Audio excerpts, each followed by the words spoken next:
many hours a week did you spend planning the wedding, each of you, separately? Every minute I wasn't working before we fell asleep. Your number and then my number, and we'll say it on 3. Yeah, I wasn't helpful at all, to be honest. 80-20? Nope. Okay. My level of involvement in the wedding planning process was perfect, which was like not too much. Yeah.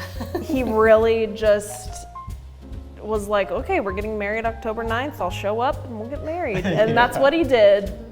I wouldn't feel fully comfortable 100% steering the ship, and I also wouldn't feel 100% comfortable like being in the back seat. Long before I even met Meredith, I knew I wanted to be a part of the planning process. It's like being on a tandem bike or something where like we both have control over like where this is going in our relationship, but then also in like that just kind of bleeds over into the wedding. I didn't want to be, as we affectionately call men who can be thumbs.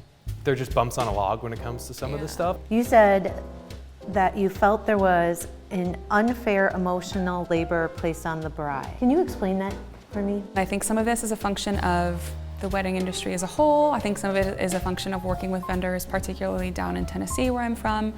But a lot of them, it would only be the bride's name on the contract. Or we would include both of us, but I would be the only one they would send emails. I do think, yeah, when we got on like Zoom calls with different vendors, like they would talk to Rachel and be like, what do you think about this? And I was like, oh, actually, like I can answer that question.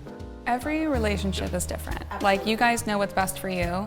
And I think for us, we knew we want to be equal partners in this planning process. We are equal partners in everything else. This planning process will be no different because Rich has opinions. There are certain couples where a certain member might not have one, and they're totally fine with that because that's what works for them.